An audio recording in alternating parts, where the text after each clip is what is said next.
Ito ay isang pamilya na malayo sa kabayanan, ngunit may matibay silang pananampalataya sa ating Panginoon.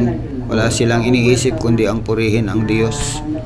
Si Melka, ang kanilang panganay na anak na babae, na may matibay na determinasyon din sa Panginoon. Nagpupuri lagi, wala siyang ginawa kundi ang awitan ng ating Diyos sa pamamagitan ng matibay na pananampalataya at pagpuri.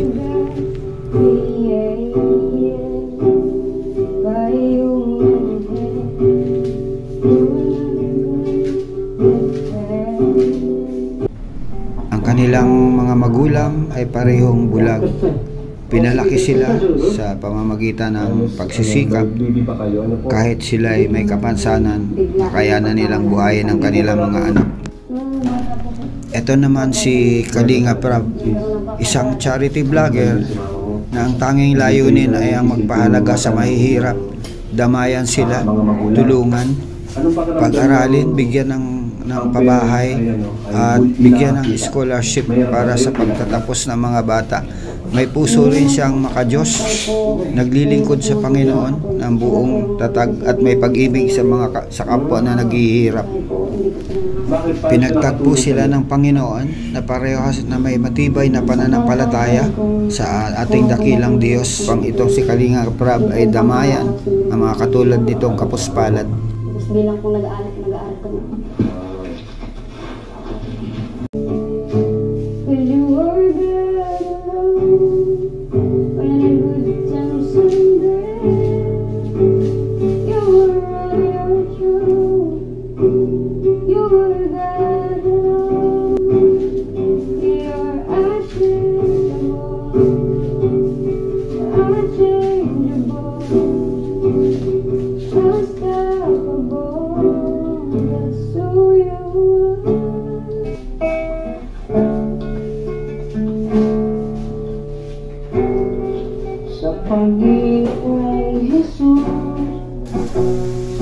Kapwa sila umaasa at nagpapahalaga sa Panginoong Diyos. Walang sawa, walang humpay na nagmamahal sa ating Diyos. Sa pagsubok at tambay, bawat siyang tumakamay, ang Panginoon tapat kailanman. Kumusta Melka? O, dyan naman na lang ka sa ano mo.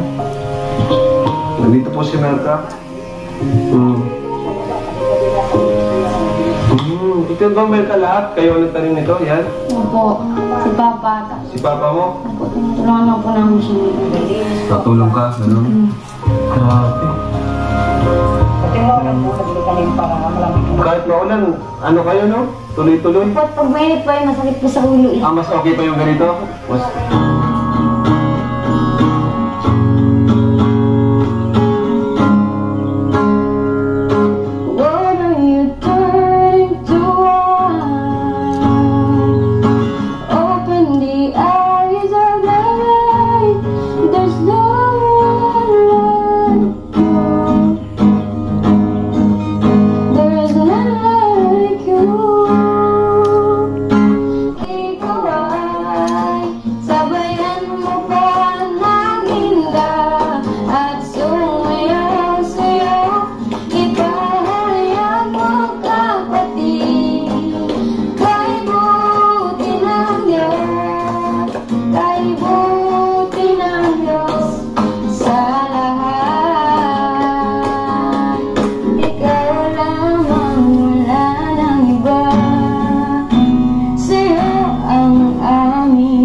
Sa akin ay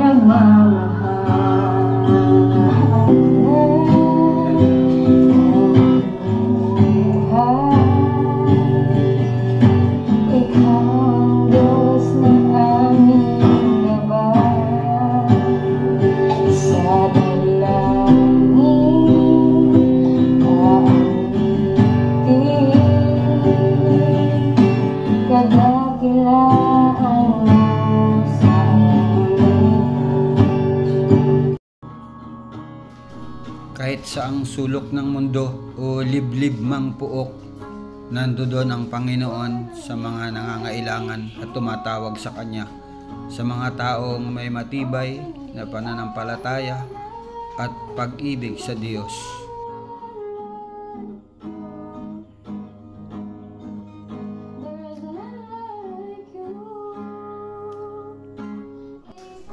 Ang buhay ni Melka at pagdamay ni Kalinga Prab ang isang katibayan na may isang Diyos na tumutugon sa lahat ng sandali at sa anumang pagkakataon.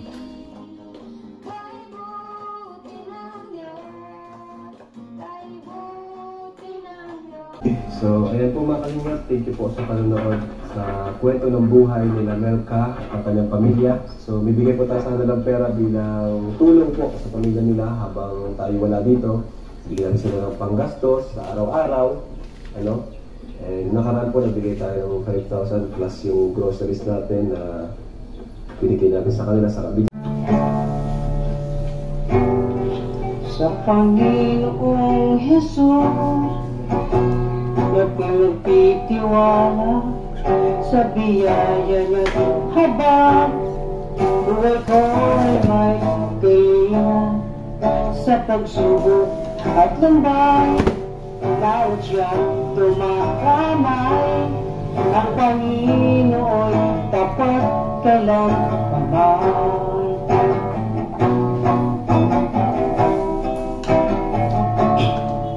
Kung ika'y nalalamig, wala kang lalapitan, para bang naibig sa'yo pinapasan.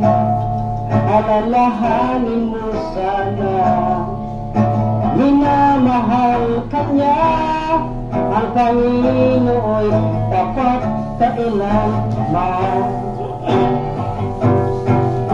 Biyaya niya habang sa buhay ko'y sapat, di nang karapat-dapat.